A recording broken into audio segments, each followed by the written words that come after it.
Casi un año más tarde, el mes de octubre de 1800X, Londres se sobresaltó ante la noticia de un crimen de singular ferocidad, notable sobre todo por la alta posición de la víctima.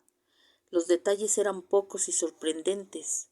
Una sirvienta que vivía sola en una casa no lejos del río había subido a acostarse hacia las 11.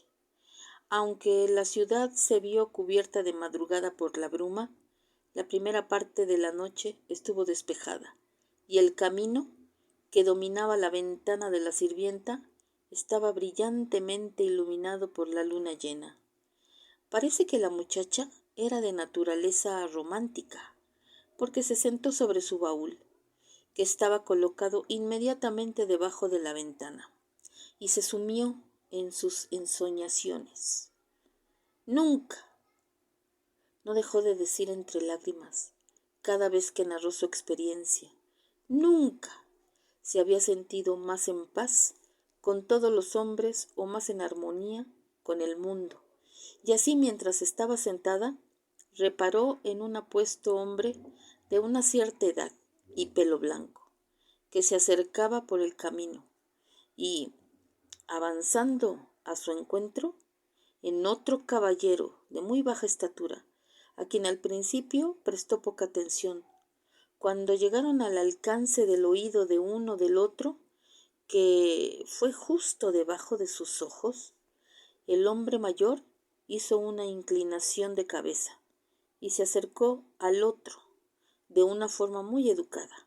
No parecía que el tema de su conversación fuera de gran importancia. De hecho, por la forma en que señalaba, parecía a veces como si el otro simplemente le estuviera preguntando el camino, pero la luna brillaba sobre su rostro mientras hablaba, y la muchacha se sintió complacida de observarle, porque parecía destilar una inocencia y una amabilidad propias de otros tiempos, pero también una cierta altivez, como si se sintiera muy satisfecho de sí mismo.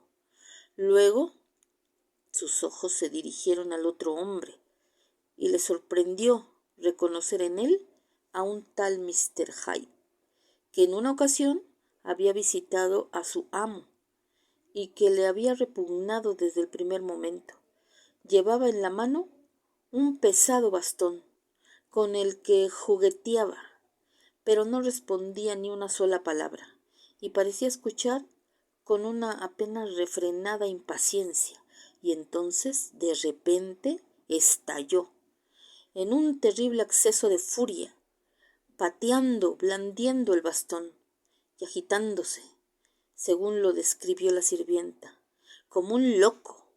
El anciano caballero retrocedió un paso, mostrándose muy sorprendido y un tanto dolido, y ante aquello Mr. Hyde perdió por completo los estribos y golpeó al otro con el bastón hasta derribarlo.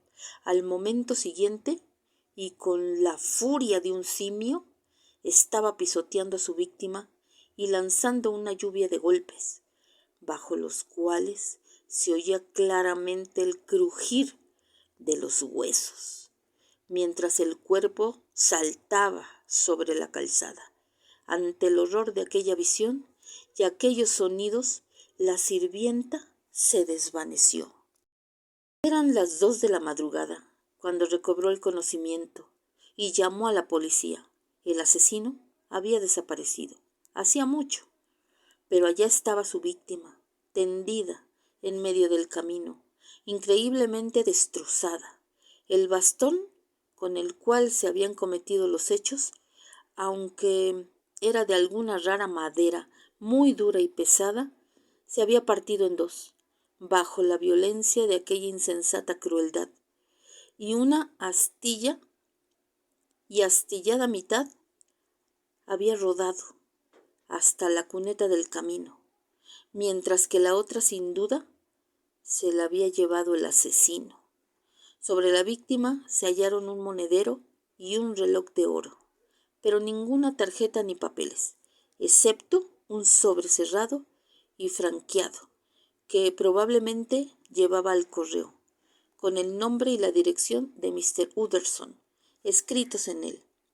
Fue entregado al abogado a la mañana siguiente, antes de que hubiera tenido ocasión de levantarse de la cama, y apenas lo vio y le explicaron las circunstancias, dijo solemnemente: «No diré nada hasta que haya visto el cadáver. Esto puede ser muy serio. Tengan la bondad de aguardar mientras me visto». Y con la misma gravedad y grave actitud se apresuró a tomar el desayuno y se dirigió a la comisaría de policía, donde habían llevado el cadáver. Tan pronto como llegó a la celda donde lo habían colocado, asintió con la cabeza. «Sí», dijo, «lo reconozco. Lamento decir que se trata de Sir Danvers Carver».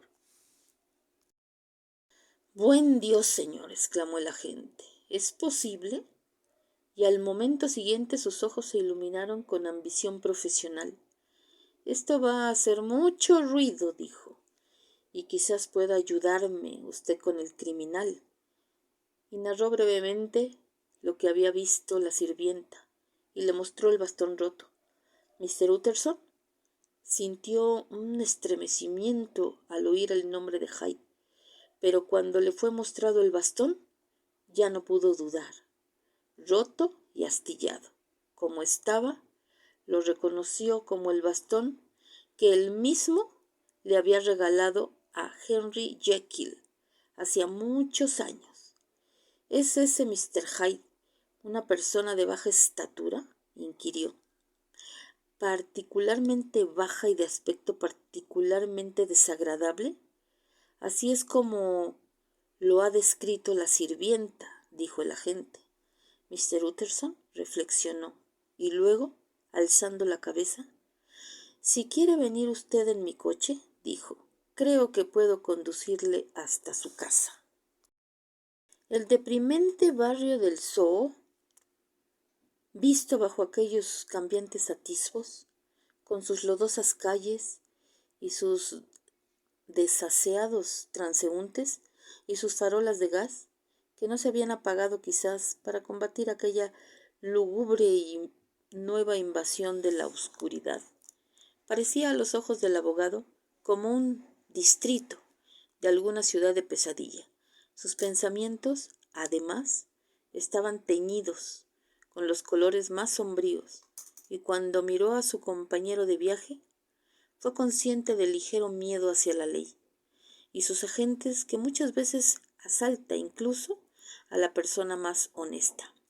Cuando el coche se detuvo ante la dirección indicada, la niebla se alzó un poco y mostró una calle oscura, una taberna, un miserable restaurante francés, una tienda que vendía de todo, a un penique, y ensaladas a 2 peniques. Muchos niños harapientos en los quicios de las puertas, y muchas mujeres de muy diferentes nacionalidades, yendo de un lado para otro, llave en mano, a tomarse la copa de la mañana. Y al momento siguiente, la niebla volvió a aposentarse sobre aquel lugar parduzco y lo aisló de aquellos miserables alrededores. Aquel era un hogar del favorito de Henry Jekyll, de un hombre que era heredero de $250,000 de libras esterlinas. Una vieja de rostro marfileño y cabellos plateados abrió la puerta. Tenía unos rasgos malvados, difuminados por la hipocresía, pero sus modales eran excelentes. «Sí», dijo, «aquella era la casa de Mr. Hyde, pero él no estaba. Había llegado muy tarde aquella noche, pero había vuelto a marcharse antes de que transcurriera una hora.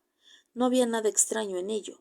Sus costumbres eran muy irregulares y se ausentaba a menudo. Por ejemplo, hasta el día anterior en que volvió a verlo, habían transcurrido casi 2 meses desde la última ocasión».